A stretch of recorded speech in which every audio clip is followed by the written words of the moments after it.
psicológica. Para sorpresa de muchos y mía cuando lo investigué un poco, ustedes saben que el INDEX de acá de Argentina cataloga a la violencia psicológica por sobre la violencia física. Hay un 86,3% más sobre la violencia física. Cuando sabemos que la violencia física tiene sus consecuencias, digamos, de homicidios, asesinatos y todo. El tema es que la violencia psicológica no abarca solo un rango o un área de la familia o de la sociedad, sino que todas. Por eso nosotros hoy vamos a ver un poquito de manera rápida, por cuestiones de tiempo, algunas de las áreas en las que se ve o se manifiesta la violencia psicológica. La violencia psicológica puede ser sutil o puede ser grave, ¿no? Y una de las cosas por donde empieza siempre es en la familia. Es en el hogar, es en el entorno más cercano donde se desarrolla el niño, porque el niño cuando llega al mundo necesita un entorno, su primer entorno de socialización, que se da con los padres y la relación, digamos, si hay hermanos o no, y ahí se va entendiendo, ¿no? Hacia afuera. Entonces cuando flaquea este punto, por eso es que tenemos tantos problemas en las sociales hoy, porque está fallando la sociabilización primaria, el encontrarse y reconocerse como ser humano con otro es importantísimo. Ahora, cuando esa imagen en la que se mira el niño falla y es distinta al común denominador de la sociedad, lo que hace es que encontramos personas con graves desperfectos, vamos a decir, mi esposo diría de software, porque es la programación de las computadoras, ¿no? Entonces, nosotros tenemos nuestro cuerpo, nuestro software neuronal, ¿no? Nuestro sistema neuronal que actúa como un programa mental que va a regirnos, ¿no? Cuando eso falla, se desequilibra todo lo demás, y que genera mucho conflicto, mucho problema, es justamente el dar órdenes. El ser humano no ha recibido como regalo la cadena de dar órdenes, sino el derecho a la libertad absoluta. La libertad de expresión, pero absoluta como con límites y con barreras de protección, como todo. Tengo libertad de ir en la ruta que quiero, pero tengo que respetar las reglas de tránsito. Es lo mismo que si yo niego que existe la libertad o que le niego a mi hijo y le prohíbo salir. Es como decir, me subo al edificio porque yo estoy seguro que no existe la ley de la gravedad. ¿Qué sucedería? Se cae, se lastima. O sea, el tema de la libertad y de la libertad de elección, cuando es coartada a través de una frase de prohibición, lo que genera es que la persona se rebele automáticamente. Vieron las niñitas ahí peleando con su ropa. Cuando la mamá le dijo, les prohíbo que sigan peleando, no soluciona nada. Y hoy en día, yo estoy un poco cansada de que me digan, no hay libros para ser padres. Mentira, hoy en día hay información por todos lados. No querés ser buen padre porque no te informás. Así, claro. A veces puede sonar brusco, pero le decía a mis amigos que el otro día, que tenía una profesora que hay personas que somos suaves, o sea, yo soy más, digo, no lo voy a decir porque, no, pues, si no se lo va a decir vos, no se lo va a decir nadie, lo va a aprender, lo que vos le dijiste a través de la experiencia y va a sufrir. Entonces me metió esa responsabilidad. Y a veces parece que suena, no, sos tal cosa, miralo, vamos a ver qué vamos a hacer. ¿No? El tema de la libertad y del orden, del dar órdenes,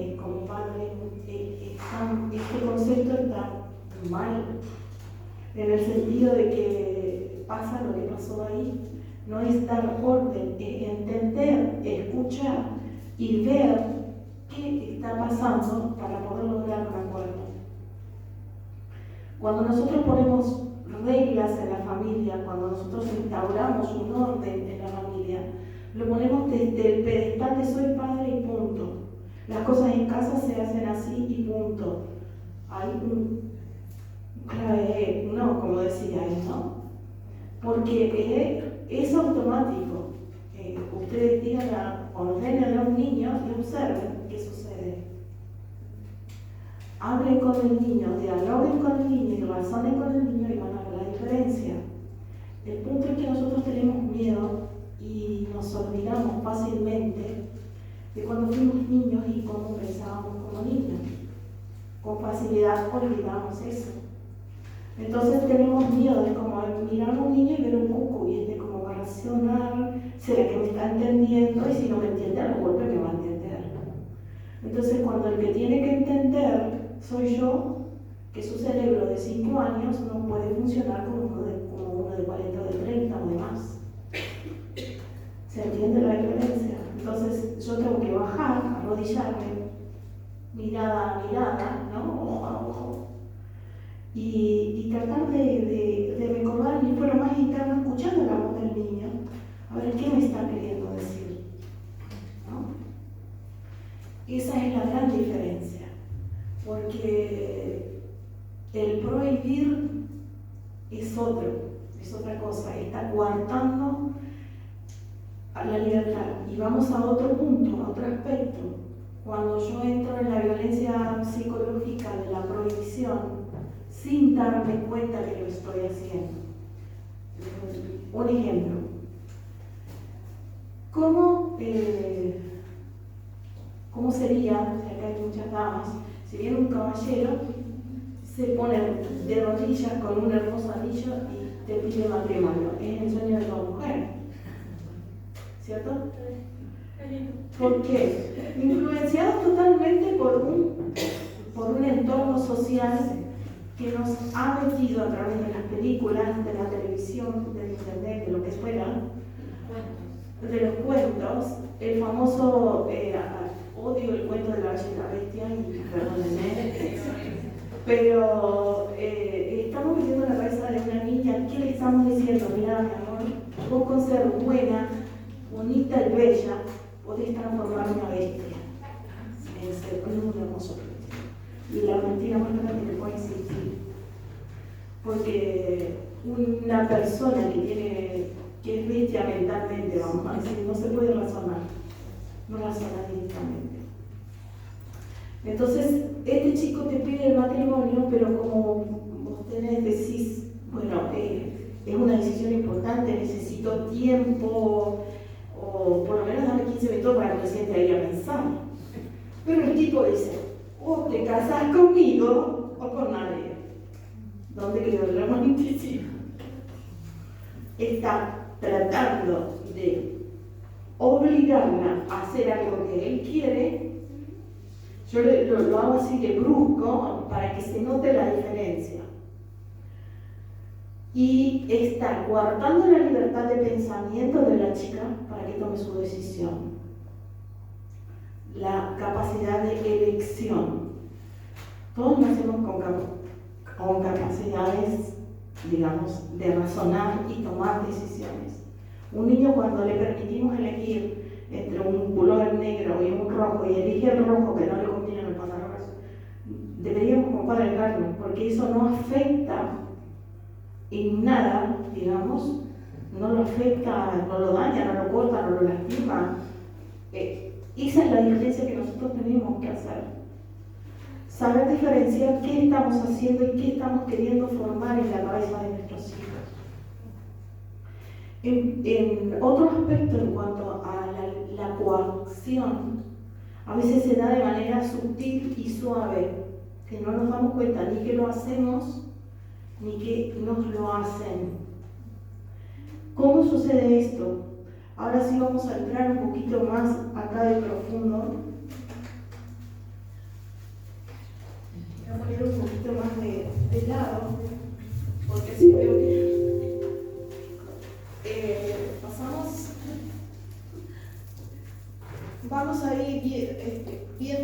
en 6 pasos, 6 puntos importantes que representan bien la violencia psicológica, que es lo que estamos analizando ahora.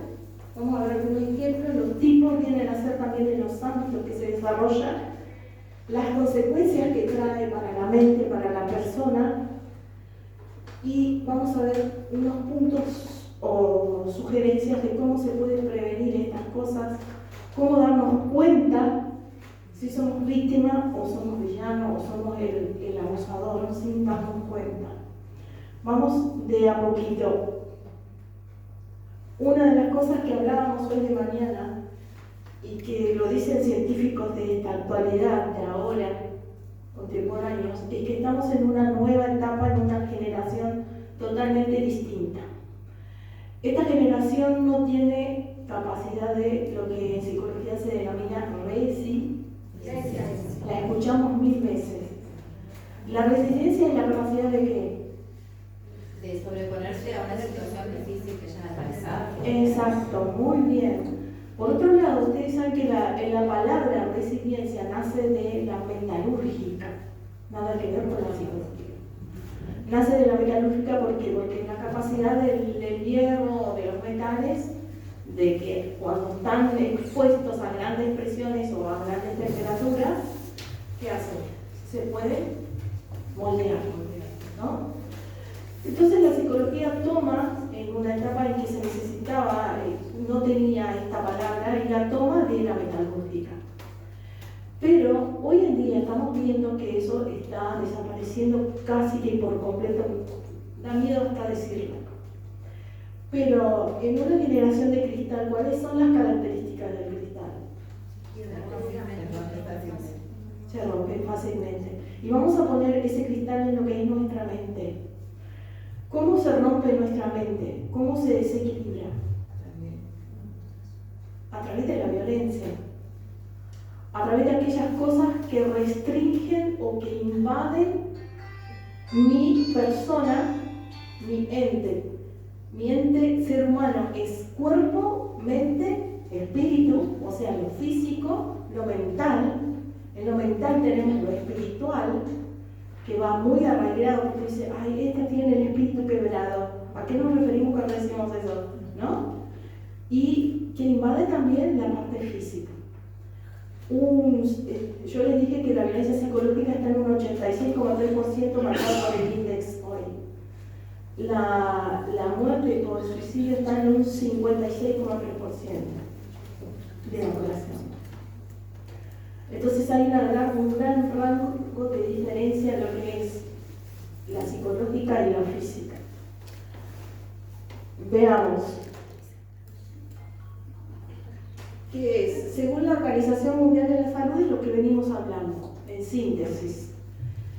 Es un comportamiento de agresión que va a ejercer fuerza, pero a través de palabras. Si bien la violencia física daña, pero la violencia psicológica produce un daño que lo marca con un moretón, ¿no? Entonces no se ve, sino que se ven las consecuencias, ¿no? Y creo que es mucho más peligrosa que la física. Aunque la física genera también la mental, y la física genera las mismas consecuencias de nuestro organismo que si fuera una u otra. Porque nuestro cerebro y nuestro cuerpo no diferencian una amenaza imaginaria de una real. Entonces, responde nuestro organismo de manera biológica instantánea al miedo y al ataque de la misma manera que si la estuviera imaginando o la estuviera viendo en una pantalla de televisión o la estuviera viviendo. Entonces, las respuestas orgánicas de nuestro cuerpo son las mismas, ¿no? El daño es el mismo. Ahora, tenerlo acá atrás que... Ahí vamos. ¿Cómo se manifiesta? ¿Cómo podemos darnos cuenta de que estamos viendo o encontrando o haciendo violencia doméstica, violencia física, violencia psicológica? ¿Cómo nos damos cuenta? A través de que de la comunicación y a través del uso de palabras agresivas. Una de las peores son las amenazas.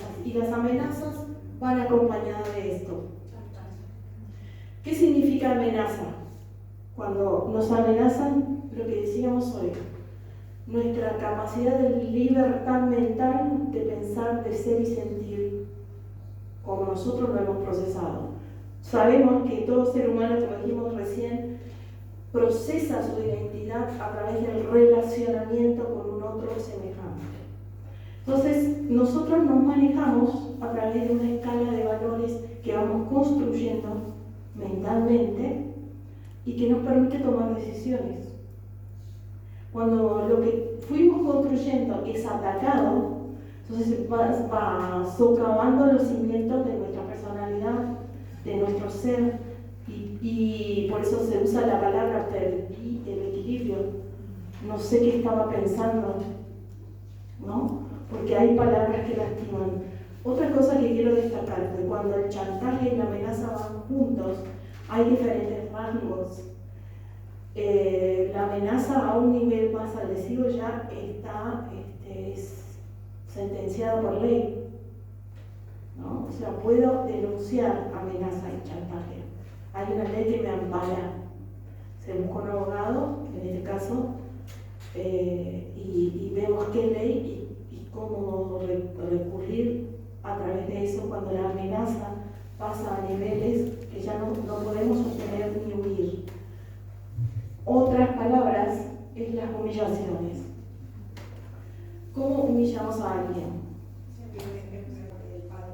Exacto.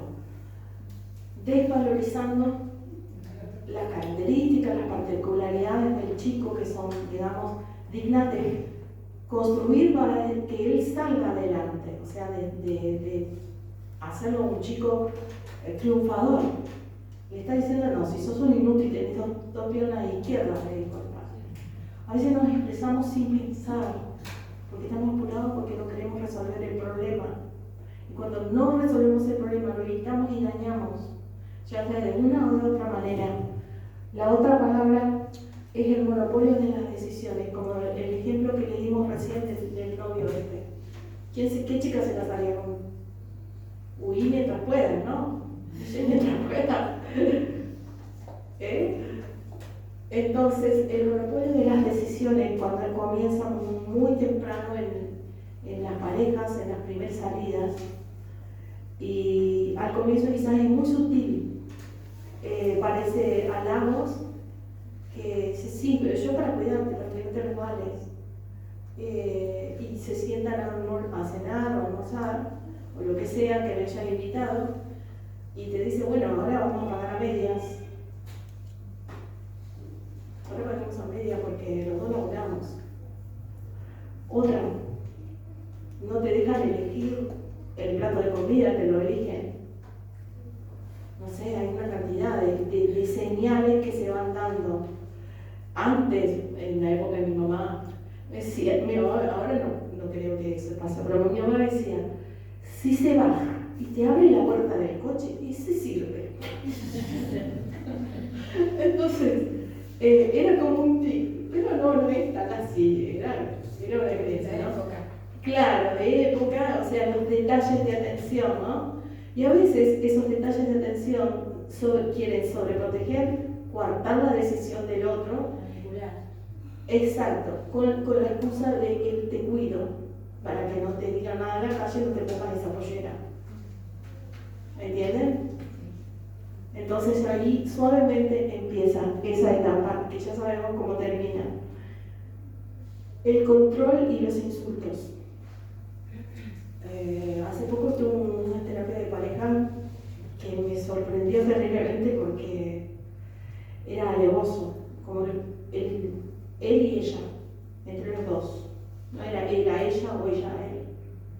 Entonces cuando él se bañaba, ella le revisaba el celular, sabía con quién hace, sabía la clave, se sabía la clave de este, el otro hacía lo mismo. Así que se armaba tal esto, ¿no? Entonces, eso es un control que hoy en día tenemos que poner límites y limitarme yo misma también, porque estoy invadiendo a la otra persona, ¿no? Y estoy coartando también en parte su libertad de acción y de accionar. ¿Qué es lo que lleva a esto? El miedo y la baja autoestima. de cualquiera de las partes. Cuando yo tengo no soy segura de quién soy, o no soy seguro de quién soy, o dónde estoy parado en mi relación, lo que pasa son estas cosas, ¿no? Se desequilibra mi autoestima. Entonces, para sentir que aún yo tengo el control sobre mí, ¿qué es lo que busca toda persona? La aceptación. Todos queremos ser aceptados y valorados. Entonces, cuando no soy aceptado y no soy valorado según mis parámetros, entonces quiero que el otro me acepte a la fuerza, como decíamos hoy lo del revólver, ¿no? Del arma. Otra es las comparaciones descalificadoras. Sí, mamá en casa cocinaba mucho más rico que vos. Ahora se la hago así. O sea, las comparaciones son espantosas, ¿no? Taladran la mente, taladran la autoestima de las personas, ya venga de un lado o del otro. Y no hablo de la mujer, sino que a veces el sabio Salomón decía, mujer rencillosa es como gotera continua, ¿no? O sea, taladra, y ustedes ven que una gotita puede quebrar una piedra. Así que también nosotras debemos controlar lo que hablamos y cómo lo decimos. No gritar, porque la persona que siente que tiene que gritar es porque sabe que ya perdió la autoridad. Entonces, cuando en tu fuero interno ya perdiste tu autoridad y tenés que recurrir al grito, entonces el que está mal no es el otro, sino el que grita. ¿Por qué? Porque se sabe que ya no tiene autoridad, entonces recurre a medios inapropiados que no dan resultado. Acuérdense del videito, la mamá gritó, dejen de pelear. En la pareja puede decir, no sé, no salgas, haceme lavar los platos. Otra cosa es el control de la imagen, lo que veníamos diciendo hoy, pero hoy a las burlas que dañan la integridad, a la indiferencia y al desprecio. Iba a esto porque es muy importante entender la diferencia que hay entre las quejas, las críticas, la desvalorización y el desprecio, ¿no? Las quejas se quejan sobre el hecho, sobre no me lavaste los platos y por eso estoy molesta. Pero la crítica, si sos un inútil, nunca haces nada bien. Entonces, ¿qué está haciendo? Sobre la persona. Exacto, está atacando a la persona y está atacando su autoestima y su integridad. Entonces, eso es diferente, ¿no? Yo me quejo por las tareas de la casa, y como decía, ¿y cómo lo resolvemos? Hay otro detalle que salió en el dibujo, que es hacer participar a los hijos en la toma de decisiones de lo que vamos a hacer y cómo lo vamos a hacer. A veces como padres queremos imponer las reglas, pero si nosotros nos hacemos partícipes de la construcción de esas reglas, los resultados van a ser distintos, ¿no? Vieron que se puso todo de colores, participaron todos y todos hicieron algo. El punto es que hicieron participar en la elección de qué reglas van a cumplir también los chicos y cómo las van a cumplir. Y ahí está también la gran diferencia. El no burlarse del acoso que ya vimos un poquito. Ahora vamos rápido sobre estos 4 puntos, sobre el ámbito en que se da. Vemos el tema de los niños. Sin ir más lejos, miramos informativos y vemos, por ejemplo, el caso de Luciano. ¿Cómo pudo pasar? Nadie vio, nadie habló. ¿Quién falló? El tema de la violencia del niño es mucho más amplia, porque esa violencia que se ejerce no es del momento, la va a estar por el resto de su vida. No es que yo voy a golpear a un niño o lo voy a violentar verbalmente, porque un padre me decía, pero yo no lo toco, si yo no le pego. Pero el chico estaba hecho una piltrafa, no tenía ganas de vivir, decía que para qué iba a estudiar si nunca el papá iba a estar contento con lo que hacía. Es como lo veíamos también en el dibujo, ¿no? Entonces, ¿a quién me lo traen? Me lo traen a los chicos. ¿Con quién tengo que trabajar? El punto es que debemos aceptar que el niño también merece un niño debe ser respetado en su evolución natural. Para eso tenemos que estar informados de cómo funciona nuestro cerebro. Ahora, el parte del tema de la mujer, por cuestión de tiempo, quiero entrar en otras cosas que no son muy conocidas, ¿no? Pero sabemos que la violencia de género, la violencia sobre la mujer, trae alrededor de, estuve leyendo también ahí, que cada 30 horas muere una mujer en Argentina. O sea, un poquito más por día. Entonces, ya comentamos cómo comienza suavemente el tema de la violencia de género en cuanto a la pareja. Y quiero entrar un poquito con el tema de la familia. Observa un poquito esa familia y a ese niño intermedio. Exacto. El niño aprende por observación. No por lo que exacto, sino por lo que él ve. Lo que ve va a hacer. Porque su cerebro, no sé si me voy muy por la rama, mi amiga y que me va a señalar. Porque yo a veces quiero explicar tantas cosas y me salgo del tema. Pero suavemente, o sea, cortito. El cerebro del bebé, del niño bebé, se desarrolla de atrás para adelante, ¿sí? Cuando lo vemos cuando nace, que le late acá la famosa mollera, ¿no? Que termina de cerrar después de los meses. Pero la parte del niño y su desarrollo evolutivo tiene un proceso que va acorde a la biología del cerebro, no tanto la del cuerpo. Entonces, si bien se acompaña biológicamente el desarrollo, el cerebro funciona distinto que el organismo, ¿no? A otras velocidades y de manera distinta. Entonces, cuando esta parte prefrontal necesita ser desarrollada a su tiempo, como la biología, como Dios, como la naturaleza lo ha estipulado, y nosotros le guardamos ese desarrollo dándole una información. ¿Cómo le entra al bebé la información? Luz, movimiento y sonido. Entonces, si yo antes de los 2 años le estoy dando a las pantallas de tablet, el celular, las cosas, no permito que este prefrontal, donde va a razonar y tomar buenas decisiones, se desarrolle de manera adecuada. Entonces, ¿qué me queda? Con un prefrontal pequeño que después me enojo porque no me saca un 2 más 2. ¿Me entienden? Por eso es la importancia de que un niño antes de los 2 años no se le dé ningún tipo de pantallas. Así que... Ahora, las parejas.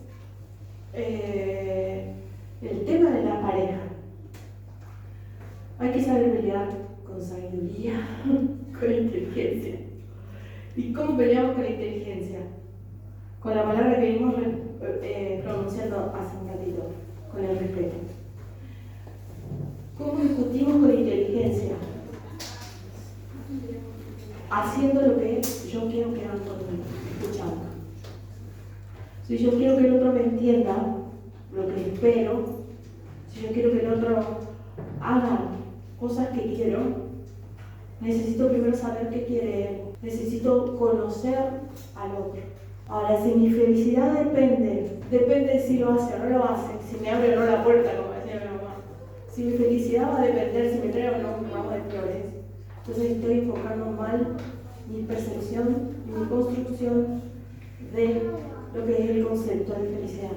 Hoy en día ese concepto se ha tergiversado por el tema de las sensaciones y cómo actúan esos chorros de dopamina en las neuronas. A través de las pantallas, a través del rápido ya, y quiero solucionar. Por eso no nos tomamos tiempo a